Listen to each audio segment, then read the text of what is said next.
Welcome to the European Ham Radio Show. Both our viewers and our listeners have actually gotten some feedback from people that only listen to the show this week. So there are people that actually just listen to the podcast. There are actually more people listening to the podcast than watching the show on YouTube.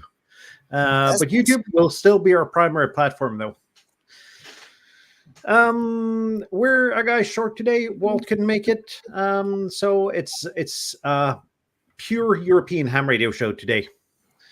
And the topic of today is Ask Us Anything. And I asked you in the video description, which probably none of you viewers have seen, since only two of the hosts have seen that you can send us pictures ahead or questions ahead of time. But we'll take your questions in the chat. I think the reason for the lack of question is we have a really, really knowledgeable viewer base. So they have no questions. That's what I'm taking away from this. Perhaps. And what could we teach them, right? And I also said that people could send it in through TCP/IP over avian carrier, which is RFC 22 something. So that might be the reason. There might be some packet loss there. Yep. Yeah, but that's the one, the 22 one. That's the one with quality of service. The previous one, which is in the 900s or something, that didn't have quality of service. So it should get here. That should be UDP over avian carrier then. Yeah, perhaps. So I think the RFC specifies IP over avian carrier, not TCP over avian carrier. It's normal TCP over IP over avian carrier. So that's probably the reason for the slightly larger turnarounds or round trip times. Yep. And it turns out to be a really slow protocol as well. Even though the packet size can be pretty large on it. Yeah, but it was tested by some students up in Trondheim a while back, a few decades back, and it did work. They managed to ping, so that is cool. They had a round trip time of what was that, 4 hours or something? Something like that. Yeah. But then again, you can compensate for that by increasing the packet size, though. The packet size is basically whatever the avian carrier can carry, and if it carry a 2 terabyte USB stick, you can have relatively large packets there. That reminds me of the old saying, never underestimate the bandwidth of a trailer load of floppy disks. Yeah. Is this a ham radio show, or are we doing the computer show this evening? They are related, aren't they? Yeah. I would say one of the best things of this week was seeing Steve's comment in the Discord today, the one with the rabbit. Did you see it? Yeah, I saw that. Where not Steve, but Stuart. Stuart, what is that? Yeah. Somebody named naming his rabbit after Stuart. Yeah, that's a new level of YouTube comment, or that was a mail or something, but still, that is fun. That is a new level of HamTube fans, I would say. Yeah, absolutely. We all have something to aspire to. That we'll see which one of us first gets an animal named after us. And the next step is then getting a tattoo of your famous YouTuber, right? I am going to say, if I meet someone that has a LB0FI tattoo, that is going to be a scary moment. A t-shirt is nice. A hat is nice. I mean, that shows that people care. A tattoo shows that they might care a little bit too much. Yeah. Maybe right. With a heart. If they're holding a shovel or something, then run. So let's see here. I think we can do our ham radio weeks this week, since we're only 4 people and we haven't received any questions at all from people. So feel free to ask your questions in the chat, and we'll do them one by one. If there's anything you'd like to know about us as hosts, about ham radio in our respective 2 countries, or just anything, and we'll try to answer most of it. But Kjetil, how has your ham radio week been? It's been quiet as the last weeks, but I've actually been on the radio, and I started my vacation on Friday, so that is so lovely. I'm gonna have some time to play around again. So first of all, I got one of these all-in-one cables for for different small 2-meter or handheld radios, and simple little kit. I ordered mine off eBay, but there are other really nice sources as well. And this is a Digimode interface for 2 meters and 70 centimeters, or anything that takes a K-type connector. I think we covered it before on the show with a full episode, if I don't remember wrong. I don't think we've covered the AIOC cable before. I remember wrong. That's the first time. We might have. I just want to shoot in something though, because I got one of those this week as well, and I figured if you don't solder the connectors on the PCB, you could actually make cables and connect it to other types of radios as well. Yes, the manual said so, and it can be used for anything. So any HF rig or whatever else. So it has serial, it has audio in and out. So yeah, it's a good little device, and looking forward to playing with it and seeing what I can do. Does it really have a serial port and connect to your rig, or is it just for flashing? I was not really clear when I read the description. I think it has a serial port that can connect. Because you can program your HT through them. Yes, so you should be able to do full cat control with them. Maybe but I think something to put in my TS50. Give it, a USB-C connector or something. Yeah. So this is an open source system. And it's not expensive if you buy it from somebody that makes it. I highly recommend doing that. Buy it from our friend, the Ham Radio Dudes, especially if you're over in the States, or see if you find some other source as well. So go ahead, Kjetil. I'm going to just Google something while you talk. Yeah. For me, this is going to be something I'm going to try to go on 2-meter. 2-meter wind link and see if I can get that working. Also gonna just play around, see if I can get, for example, APRS working over this, because you're supposed to be able to connect this to your cell phone and send APRS packets that way. So yeah, fun thing.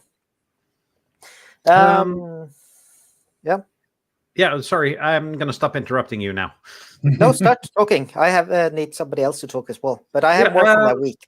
As with the AOC, there's one Golf 1 Lima Romeo Oscar has taken this step further, and he sells the universal radio controller for customers in Great Britain and the UK. Sorry, Great Britain and Ireland, UK and Ireland, the British Isles, pretty much. Yeah. But if you want to buy that other places in the world, Halibut Electronics. Mark Smith from Ham Radio Workbench also sells these for shipping worldwide in his web shop, and that is the AIOC taken one step further. Let me see if I can find it here. That turned out really weird when we used this kind of setting here. Hello. That's better. The universal radio controller, and that has an AIOC chip, and it has so much more. It also has cat control, it says, and it's got an Open Headset Interconnect Standard OHIS port as well on it. Looks huge. A huge device. It's about the size of anything else that comes in a box like this, like the what are those radios from the QDX, the QMX, and all those radios? I think it's the same kind of box. Looks a bit taller, but okay. It might be a little bit taller, but if you measure the 3.5 millimeter jacks here, you could probably calculate the size of it. But price-wise, this is a bit more expensive. But then, of course, it looks like you get a lot better product as well, or at least a lot more product.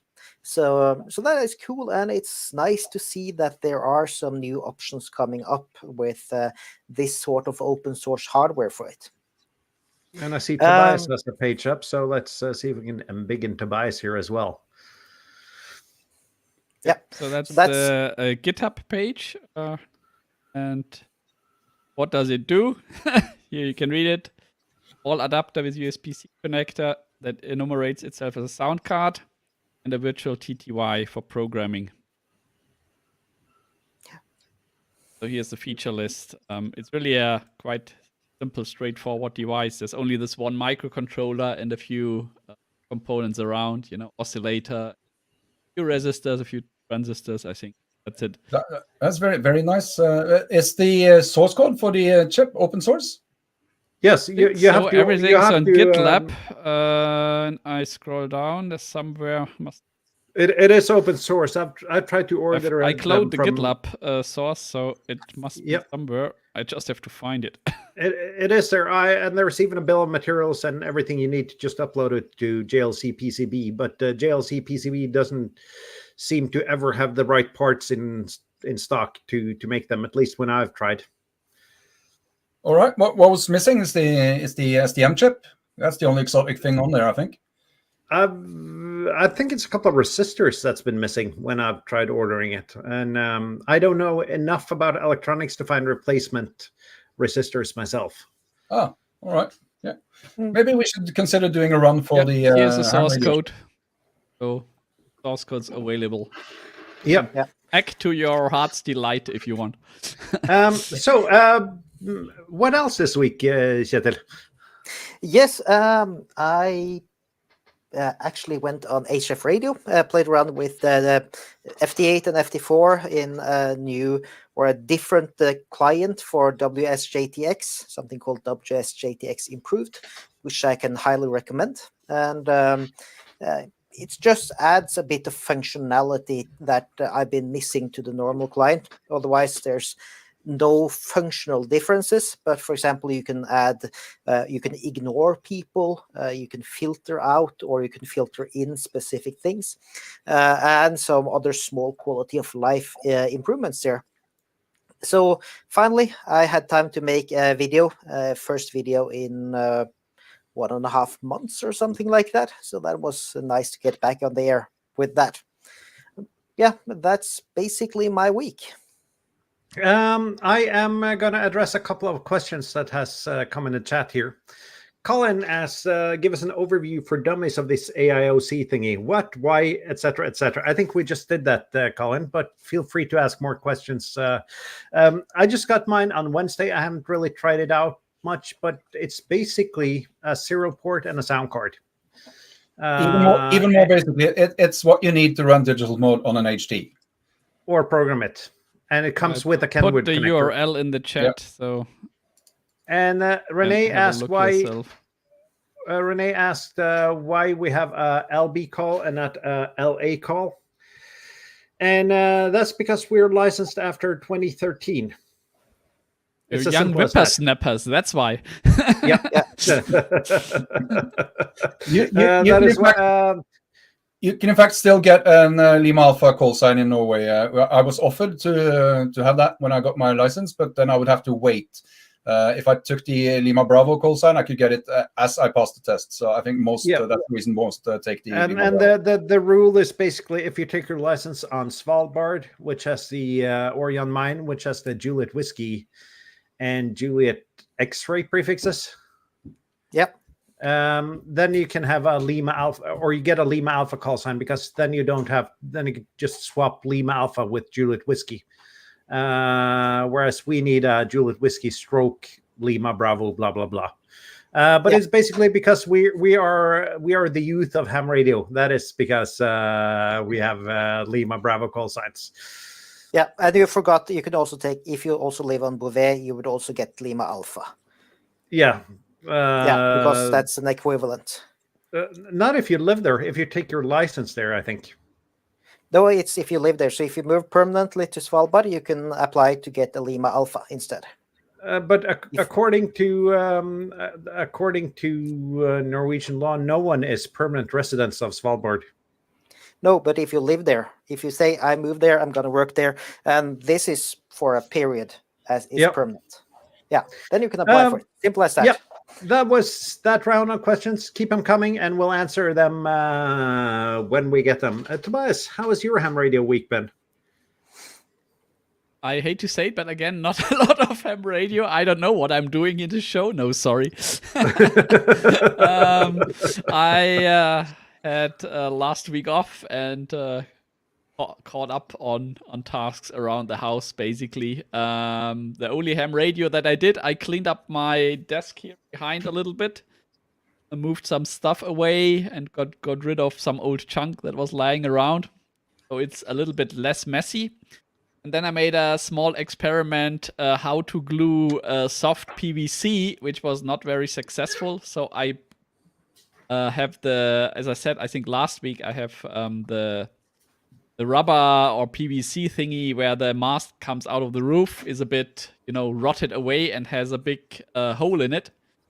So I patched it up for the moment, but I thought maybe I can do a better fix when I, some suitable glue and glue some PVC on top or something. Because replacing the whole thing would mean, getting it off the roof and threading it over the mast, and it's a bit hard to do on your own. So I made basically a glue test. I got a PVC glue for soft PVC.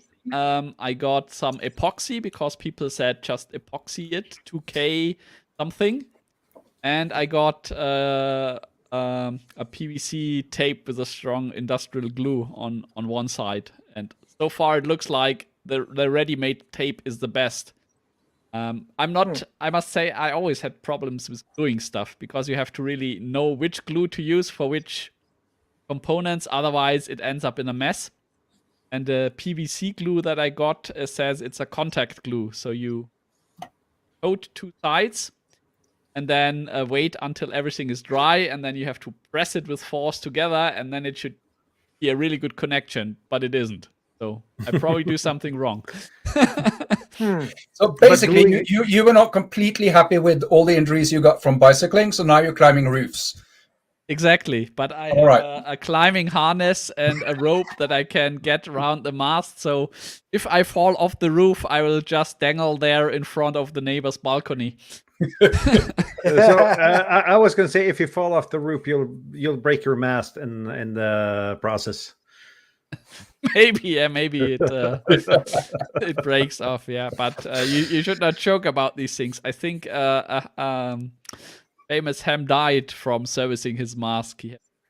Several people do that. It's the same as remove. Exactly. I mean, tying yourself to the mast is not safe when the mast has rust problems, right? Because then you come down and the mast comes down as well and falls on top of you. So not good. Yeah. It's the same as up here when you're removing snow from the roof. Every year people die from that here in Norway because they fall off the roof, something like that. Yep. So, Anyway, I did my climbing out of the roof window, and now I'm ready for my checkup at the hospital 1 year after my shoulder injury. So I'm already freaking out about that one. You'll do fine, Tobias. We're sure about that. Yeah. Let's see what they say. Amazing it's 1 year from that already. So yep, it absolutely is. And that's your entire week then, Tobias? Right, yeah. Mostly cleaning up stuff around the house, and I got two Enfed half-wave transformers ready. I had some experiments lying around also on that desk, so I cleaned them up that I can use them. Need to put them in a box. I mean, I have one out on my roof here, stationary, but it would be nice to have to have the 100-watt version that Colin has cunningly engineered also for portable operation. I have a second one, basically. Yeah. Print another case and get that ready. Yeah, I need some new antennas as well, but I might have some coming in the near future. So hopefully I'll have something that works a bit better than what I have now. Bob, how has your week been? You've been making videos longer than 60 seconds this week as well. once again. And funny you should say you need another antenna, because yeah, you can watch my video. So that was a fun project. I've wanted to make a magnetic loop antenna for a long time, and it's a lot of work to make a proper magnetic loop antenna, making it really easy to tune and all that. So I just wanted to get the idea of a magnetic loop antenna up and running, so I could test it and see if it's really working as surprisingly well as people say it is. So I created a magnetic loop for 60 meters. That loop is about 135 centimeters in circumference. Instead of a normal capacitor, I would just use the inner conductor, including the dielectric from an RG213 cable that I slide around inside the loop from side to side to vary the capacitance. And that works surprisingly well. That thing tunes from maybe 60 megahertz and down to 40 megahertz. And it creates a really nice match on the FT8 frequency on 6 meters. So I've been running that. FT8 is not the problem; it's very narrow. But how broad is the magnetic loop? How broad is the SWR dip? Do we think I will be able to show an image, Morten? I think you can. And as co-producer, you don't even need my approval to do that. How would I actually know that. So if I do this and present. And dear viewers, this is the exact reason why I only have been away one show through our more than a year stint of the European Ham Radio Show. Yeah. Yeah. That's the curve on the Rig Expert. So I'd say that's fairly the amount of bandwidth beneath 1.5. It's, what could that be? A few hundred kilohertz at least. So 100 maybe. It is definitely it's a high Q antenna. Absolutely. This is the first antenna that I've when that is connected to my radio. If I put the radio onto 20 meters FT8, I heard nothing, absolutely nothing. Normally you'll hear FT8 on just the coax, but I heard absolutely nothing with this antenna connected on when I tune to the FT8 frequency on 20 meters, and that's rare. That's really rare, I think. I'll see if I can just find an image of the pictures. Almost a video. Oh yeah. Yeah, there we go. So it's really small. It's surprisingly small, that thing. And there's a video if you're interested. There's a video on YouTube. You can see how to make it. And I think the longest contact I've made so far is to somewhere fairly down in Italy, which is about 2,400 kilometers. That's 25 watts running into this thing that's sitting 2 meters above ground in the city where I live, in a fairly built-up area. So yeah. Magnetic loops, they work as surprisingly well as people say. So I'm going to play a lot more with magnetic loop antennas in the future. And I'm outing myself as an idiot, so that is vertical polarization, right?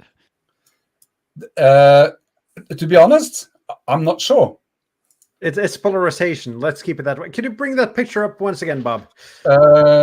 Did you see something that shouldn't be there, or? Yeah, I just have one comment, and I want the viewers to see this, and I'm going to explain this to the people that are listening to this.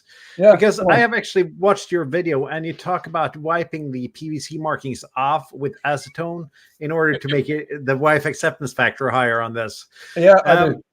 And I see that you've tied it to the fence with some blue straps there. How is the wife acceptance factor of that? All right, that's two comments on that. First of all, this is not a permanent mount. And second of all, even though I took the time to wipe all the black markings off both the PVC pipe and the copper tube, the wife was not impressed. The first thing she said when I come up from the shack with that in my hand, she said, "Is that going on the terrace?" So it doesn't help with every wife, but my bet is that it's going to help with some. So I still recommend removing all the black markings and numbers on. You on should just parts. put a flower pot at the bottom. That's That was my idea. I'm putting some plastic climbing flowers. I don't know what they're called. I have suggested with a vertical in my garden to put a flower bed around it to bury the radials in. But you said every wife. Did you test with more than one? No. Okay. I can give you a trick there, Bob. Just do those things long enough so the family just gives up. Yeah, I'm not really. Let's see. Can I close this? Yeah. And if you see me looking towards the living room there, that's completely right. I am. Yep. If something keeps flying into the picture, we know what happened. I usually get away with more than I should probably anyway. So it's not really a problem. But I wanted to try and make it less objectionable. We've seen your ham radio van, yeah, right. So if you can get away with this one, you can get away with almost anything. We have two more questions here before we go to my part. If you're done there, Bob. Yeah. Other than that, I think last show I was on Bornholms, but other than that, I did some more activations on Bornholm, and on the way back, I've activated the southernmost summits on the Air Summit in Sweden, which is also a park. But that pretty much wraps up my week. How was that summit? Was it hard to reach? Which one? The one on Bornholm or the southernmost in Sweden? The southernmost in Sweden. And Bornholm. Bornholm was a drive up. You parked the car about 1.5 meters below the highest point. But the other one was actually a surprising bit of work to walk up there, because you have to park the car not far above sea level, and it was a windy road to get up there. So that was not a joke of a mountain, but very nice view from the top, and absolutely a nice walk. I'd recommend that to anyone driving past. And I see that one thing here is actually a comment here from Hollywood that those are marine colors, should look great on the yacht. So then you just got to tell your wife that you need a boat there, Bob. I did buy a camper van without asking first. So I don't be surprised. And Steve's got a question here for all of us. The biggest success and failure we've made in this hobby. I haven't spoken that much about anything except commenting today. I'll start out. The biggest success, I think the biggest success is actually building a ham radio community around the European Ham Radio Show. That's one of the things I'm most proud of being able to do in this hobby. And that's not my work alone. It's just as much you viewers and listeners and whoever's on the Discord and comments on the videos. We managed to build up a European ham radio community. So that is probably what I'm most proud of that way. My biggest failure, there have been a lot. I'm going to say the first day I got my license, I had the Magitana, which we all know is not magical, strung up in my roof without a counterpoise, just zip tied to the beams in the attic, and turn on my FT450, press tune, and all the electrical dinguses in the house went haywire. I realized at that point that I did not understand RF at all. I think that's a little bit short, but that's my success and failure. Bob? Yeah, I can. If I had time to think about this question, I might have come up with a better answer. But I think the thing I'm most happy about and my biggest failure is the same thing. The antenna that I've been using now for at least 9 months, the 10-meter tall L-matched vertical that I've been using for pretty much every portable activation. That was that has nothing magic or magical about that at all. It's this L match is you learn about that when you do the license course. So it's fairly obvious, but just the fact that very few people actually makes a matchbox like that and use them, and the fact that I managed to do it, even though this is absolutely not within my area of expertise, I was really happy with that. And the fact that the antenna worked as well as it did, it's got a nice low radiation pattern. It's really fast to deploy. It's really easy to carry. So very many positive things with that antenna.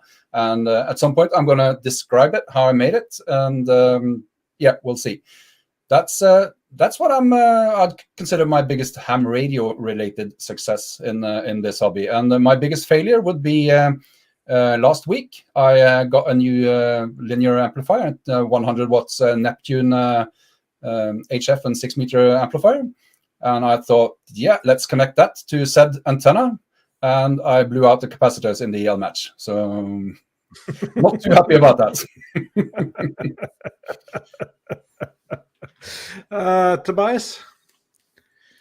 That's a tricky one, because I've been ham for a while, even though I made a 20-year break in between. Let's start with, I don't know if it's a biggest success, but it was the biggest aha moment. You know, when I started ham radio with my small license, that was basically a 70 centimeter. There was still a lot of analog cable TV around here in Germany, and it was called the TV channel S6, and that basically means you had a really strong disturbance on the 2-meter band.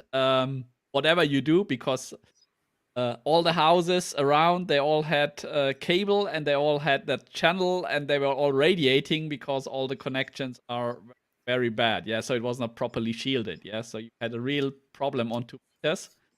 And the biggest aha moment was building a small filter circuit. Basically, it's called, in German, it's called Saugkreis. Just of coax as a capacitor, and at the end you have, I think, another variable capacitor. Yeah, and basically you hook it into your coaxial cable as a kind of a T configuration. Yeah, so you have a T, and there's this little stub with the coax cable and the capacitor at the bottom. Could really just, tune it out, and it was such an amazing moment for me as a ham, just tweaking that capacitor, and the signal disturbance just disappears, and everything was fine. So I guess that you call that a success, even though it's such a simple circuit. These days it's not a problem, because the analog TV long switch. At the time it was a real problem. And biggest failure, probably biggest regret is that I did not stick with CW, right? I mean, I had such a hard time passing the test. Actually, I did the test twice to pass it, and then the hobby fell dormant. Obviously, CW also fell dormant. But it's at least a mistake you can rectify. So. I'm going to say all failures and mistakes are possibilities to learn and make a do-over. That's not true. No, some mistakes can kill you, but most mistakes can be rectified and be a learning moment. That is true. I can also say that the filter that you talked about there, Tobias, it's probably a coax notch type filter. Exactly. I think I heard an episode of the Ham Radio Workbench where they talked about making these filters. So making bandpass filters, actually. Bandpass filters. All right, yeah. So if you're interested in that sort of stuff, you can probably find the episode. It was not a bandpass; it was a frequency sucking filter, right? So basically, the opposite of a bandpass, right? A band stop filter, notch filter. Yeah. But as I understood, which I didn't really understand at that episode, as most episodes of the Ham Radio Workbench, I think it's the way you configure it with the coax and how you connect it makes it either a pass filter or a notch filter. Yeah, absolutely. So, just whether you understand it or not, that's a really good episode. So I'd recommend that to anyone interested in building filters from coax. half of the time I don't understand that podcast, but I still listen, and I notice that I understand more and more. So it's a good way of learning. Yeah. Kjetil, your moments? Yeah. For me, I think biggest achievement, something like that, is I had a goal one year, which of course for a board up there is a tiny thing, but I managed to do one SOTA every week for a year, which that year, with the horrible shape I was in, that was a really big thing to manage to do physically. And it wasn't on 80 meter either. But it was really fun, and something I would like to do again sometime. But still, setting a goal like that and actually managing to do it, I think I ended up with 54 or something. And then biggest failure, also SOTA related. Not soda related, SOTA related. And that was, if you look at the area I started as a ham radio operator, most of those summits have me as the first activator or something like that. There's a very few exceptions, and one of them is me actually going up to the wrong mountain, spending 1.5 hours doing that in sleet and snow and really crappy weather, and then finding out I was on the wrong summit. That is it's one of many failures doing SOTA, but it's one I absolutely remember. And there were some nice words coming out then before I went down again. My first summits on the air activation was to Storåsen, but it was to Storåsen in the wrong county. And I thought that was my first activation for at least 9 months before I discovered that was incorrect and had to delete it. So, yeah. This was before I started using Sotlas, or before that existed. That's helped a lot. Yeah. But there's been a lot of these failures. And I guess we got another question, but I'm going to do my ham radio week before we run out of time now. So I'm just going to switch to the overhead cam here, because this pretty much sums up my ham radio week. I built the ham radio dude, the Dudena Enfed half wave. Turns out I'm not as good as building antenna kits as I'd like to think I am. So there was a lot of bad words today, but I need to tune it. Besides that, it's up and running. I got the AIOC myself, barely tested it. I got a orange Squancheng here, and that's just to illustrate. Well, I got this radio this week anyway, but it's to illustrate how to jam all the car keys in the neighborhood, because the allotment in the Norwegian 70 centimeter band plan is and there's going to be a video covering this in more detail, so I'm not going to go really into deep detail on it. But that is within the ISM band. And you take your All-Star hotspot connected to a node with high traffic, turn off your radio, leave your node on, come out with your car key, and nothing works. Then you figure it's the battery, because the car has been giving you warnings the last couple of weeks that your battery is about to run out. You change the battery, it still doesn't work. Then you dismantle the fob, use a key, start the car, park at the grocery store, everything works. You go to work, everything works. Get back home, and it doesn't work again. Then your wife tells you that the same thing happened to her car. Then you start thinking about, am I making this interference? And it turns out I was. I'm going to do a bit of digging into this. I'm going to use an SDR just to explore which frequencies my car keys goes on, and see if there's any way to mitigate this except turning the All-Star node off. Besides that, I've been playing around with the Flex. Figured out a little bit of a trick yesterday when calling CQ from home. I usually do that with limited success, but I spotted myself on the DX cluster, and lo and behold, I got a pile up on 2 CQs. That's nice. But I guess I am probably in a position where a couple of people have me on their ham alerts, though. But it was a new experience. I'm going to try to do that more, actually. Yeah. When it comes to that jamming you did with key fobs, I had to get my car towed once, and the tow truck driver, he actually had a jammer that he turned on when he put the car on the flatbed, because he had issues with people trying to unlock the car on there. So whenever he just towed it up, he had a button he pushed which enabled the jammer, which then locked or disabled all of the key fobs nearby. I highly doubt that was legal, but it worked. And William says he's done that with 70 centimeters playing with car unlocking, and he's seen people kick their cars. Yeah, and we actually discussed this. We discussed this before the show backstage. That could be a good idea to try out, let's say on a ferry or something. But don't take this as legal advice. It is absolutely not legal advice. it's not even a good advice, so don't take it at all. I got this, in fact, to experiment with things like that. Just haven't gotten around to it. That's the HackRF with the what is it called, Mayhem firmware in a box and a battery. Yep. So one day. It sounds so benign when they call the firmware Mayhem. Yeah. Yep. Tomorrow, back to work and cause some mayhem, right? Yep. Yeah. 45 Auto's got a question. What have you learned about operating in general by operating in another country? What I've learned is remember to put the correct prefix in front of your call sign. That is basically what I've learned. But I've only operated in Sweden, though, so I guess someone else has got to answer this. I can say that. You want to go first, Kjetil? Go ahead. Yeah.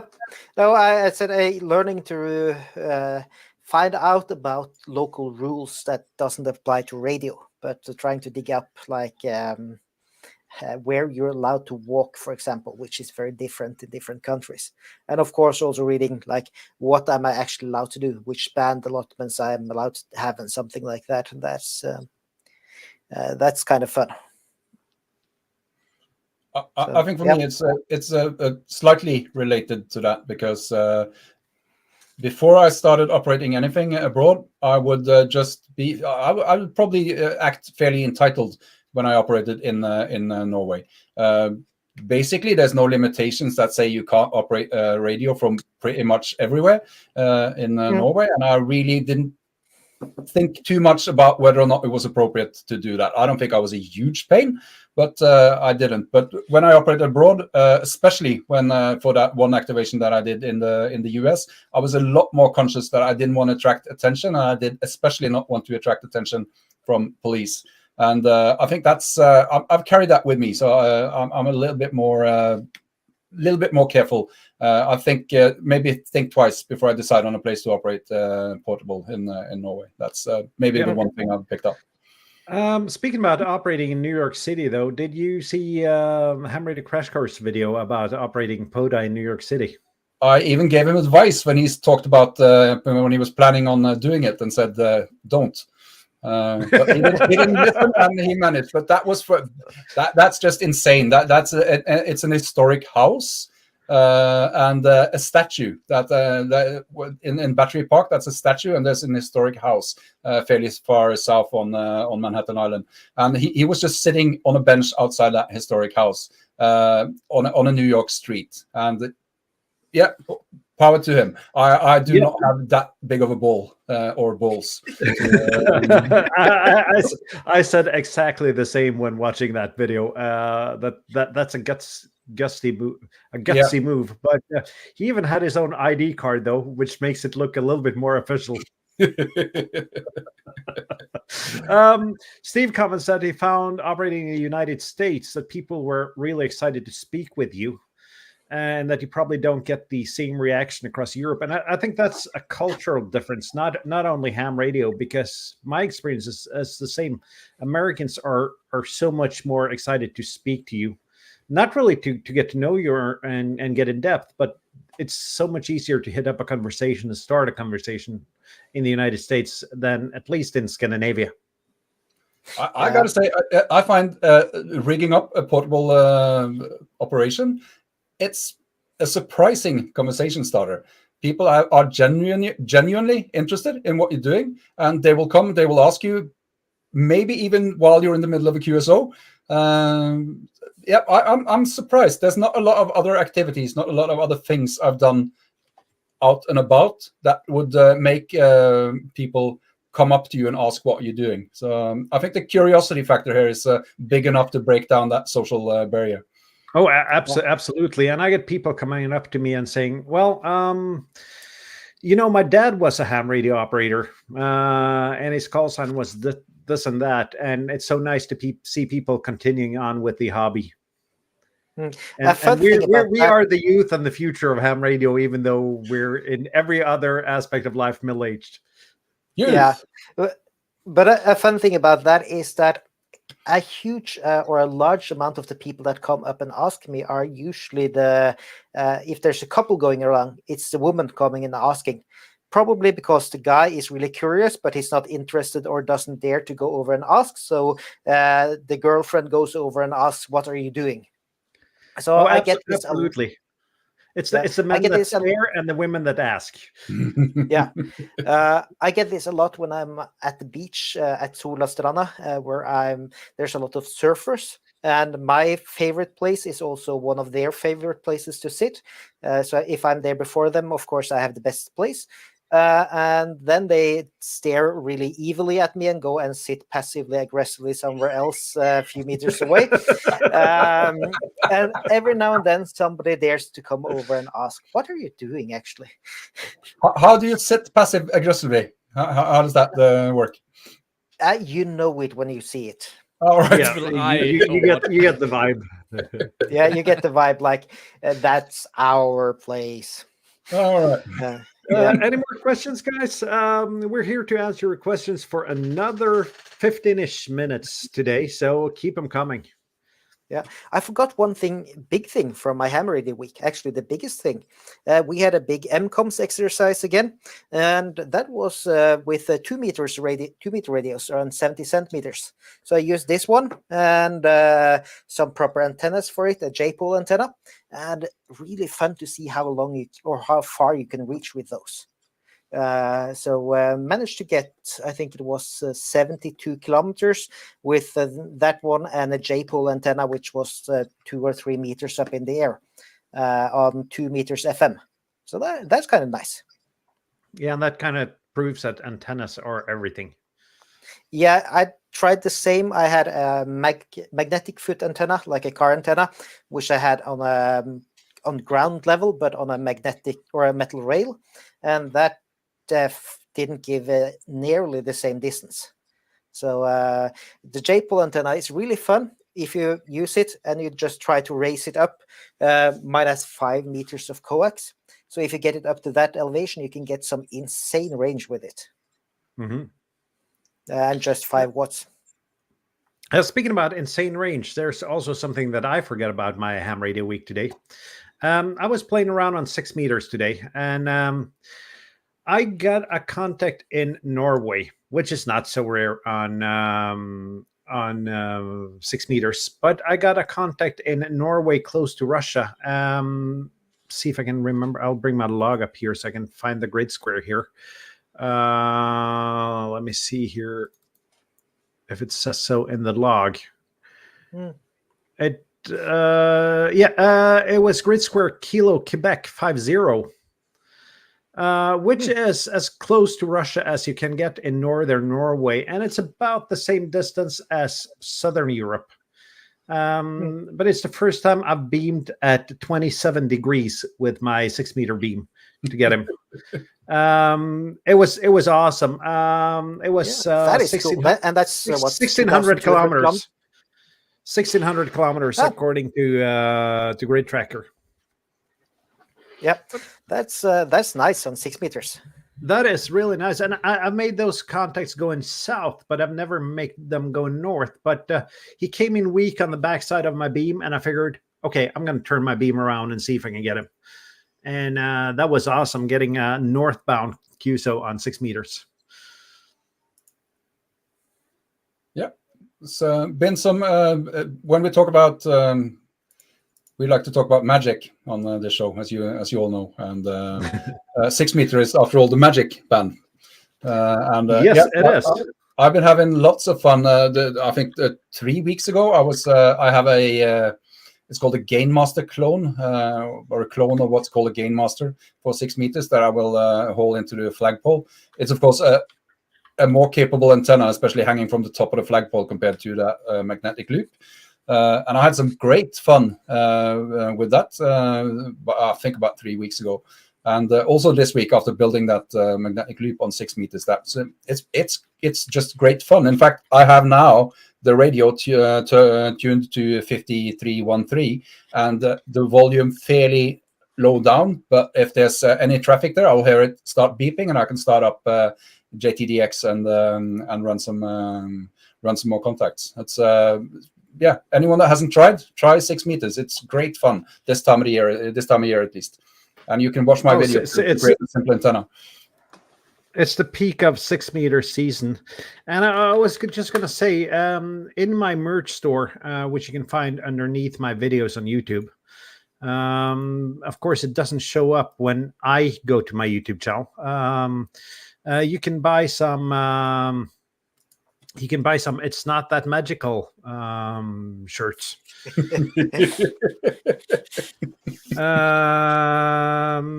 But I just need to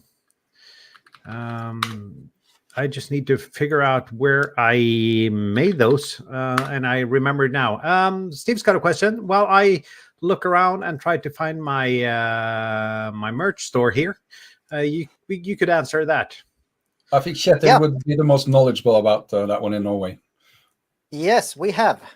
Or it's not Norway. We have something called SMLA or SEMLA, and that is Norwegian and Swedish municipalities. And you have to activate them. It's a competition between Norway and Sweden. Never tried it out, and nothing really for me, but still it's interesting. And there are some, I think there's some diplomas and such, like worked all LA and something like that. But yeah, there is. I've seen a lot of those. I went to a presentation actually on the Norwegian ham meeting for these guys, and that looks it looks like fun. And I also saw some demonstration. They had a guy driving around from commune to commune, stopping, rigging up a 40-meter antenna, running NBIS radio for 10 minutes, and driving off to the next one. It looks like fun. I'd love to try and do that actually, if I just remember. Yeah. And it's cool that they're making some sort of activity, but I don't think we have anything similar to BOTA or bunkers on the air. How about Germany? No. I'm exactly the wrong one to ask, because I'm like solo hamming here on my own, not in a club. I guess the DARC, the German Amateur Radio Club, has some contest, where you can work all the districts, but I'm really not the one to ask about German special events, so I'm sorry about that. Yeah, I guess most countries have those, like worked every region or county or city or something like that. But but like worked every something special. I'm not sure what would be special about Norway. We have a lot of mountains and fjords and stuff like that. But taxes. We have high taxes. We could work tax offices. Yes. Let's see if I can get this T-shirt to show up here. Darren just said in the chat, worked all IKEAs. That's a good one. Yeah. Yes. That would be a fun challenge. IKEA parking lots on the air. We have the European Ham Radio Show T-shirt here. You can find the store underneath my YouTube videos. I'll also do a link in the chat. You get the nice European Ham Radio Show logo on front, but on the backside you get "There's nothing magical about it." Nice. Fantastic. I'll share a link to my merch store here now, and you guys can browse yourself. And I just remembered I did some last minute ham radioing today, or not really ham radio, but Meshtastic. I configured the range test module for my Meshtastic node at home, and then I went out with my portable one and checked if there's anything surprising about the range that I get. Unfortunately, there wasn't. It's about what you expect, line of sight, and I know how high the antenna is, and considering the amount of milliwatts that this thing transmits, it's working surprisingly well. But of course, when you are, behind some buildings, then it's obviously gone. Yeah, but as soon as you're outside of a village on a slightly raised position, you have perfect reception. The range test module works quite interesting. Maybe listeners. It works on channel 0, so you should probably switch around your channel setup and make channel 0 a special channel and not the public, long, fast, talk to everyone channel, because then you are spamming the whole network. And then you can basically configure the interval in which your transmitting Meshtastic node sends messages. I configured it every 30 seconds, and then it sends basically on your primary channel a text out every 30 seconds with an increasing sequence number. And on your second host, you can then also in telemetry module and move around and see when basically reception stops. I think you can even track or configure it that it locks the GPS coordinates when you receive one of these. That way you basically move around and then you say, okay, now I'm behind building X and I no longer get messages at 30 seconds. That means I'm out of range, right? And if you're in range again, then 30 seconds. That was a fun test, but I'm not sure if it's on topic with ham radio. Meshtastic is radio. I see that Jürgen asked about castles on the air in Norway, and you got to remember that we were a Danish colony for many hundred years, and we also got rid of nobility pretty early on. So not a lot of castles around here then. Yeah, but Fredriksten Fortress, for example, is a part of the castles on the air. There we have a few, mostly big fortresses, military fortresses, and I don't think the castle in Oslo is on that list. But that is a photo park. Yeah, that is a photo park, and I thought it was never activated, but someone has actually activated that park. So yeah. But and that is also New York City ham radio gutsy thing to do. I would easily activate that park without thinking about it, but I was too scared to activate a street bench in New York City. So yeah, it's not quite. I also want to do the one in Oslo, but for me, driving into Oslo is something I really hate. Especially that part of there. It seems like every corner you take, there's a new you're going the wrong way sign or something like that. So yeah, it's not fun. That is why God invented railroad tracks. That is why God invented railroad tracks. Yeah, but then you have to take a train. So that's not fun. But I'll drive us in, Kjetil. We can activate it together. I'll drive us in sometimes when you're around there. I don't mind driving in Oslo. Oh, I've done it before, but there's a big open space in front of the castle. You could probably just park your car there. Yeah, just set up the antenna there on the park or on the grounds. Yeah, just be careful when you leave, because there's stairs when it's not obvious that there are. So that's a good old Norwegian joke. So yep. But we do have a lot of bunkers, and I did actually activate one of those, or try to activate one of those when the BOTA program first started in the UK, and I had a QSO with a UK Royal Observer Coast listening post from a Norwegian or German coastal fortress So that was kind of cool, like both sides of the North Sea talking together. So that is so cool. And I see we're getting close to the 1 hour mark, though. Yep.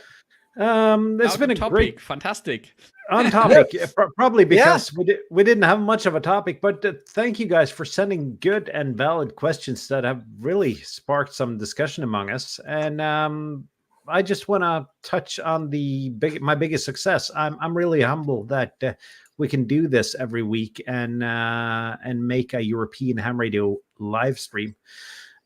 Besides that, there is some changes coming to the show in fall. We're going to do the season out June. Then we're going to do a little bit on and off streaming. Nothing big planned for July. And we'll be back in August with season 3 of the European Ham Radio Show. And with that, we're going to start an hour earlier.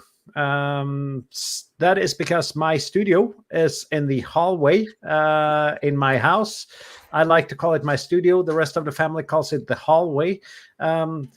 Me and my wife's bedroom is that way. My son's bedroom is there, and my daughter's bedroom is there. And there is some tension going on when I stream this late on Sunday. So we're going to start streaming an hour earlier.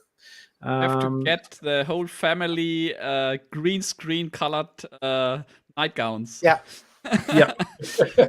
Either that or ask you guys if it was okay to start an hour earlier come August, and you guys said yes. So that's what we're gonna do. And I guess that's it for today. See you next Sunday. Not sure if we have a topic for next Sunday, but there is a big suggestion box on our Discord, hamshow.eu/Discord, where you can post your show topic suggestions. Join our Discord, be part of the community. See you next week, 7-3. 7-3. Bye, guys. Have a good week.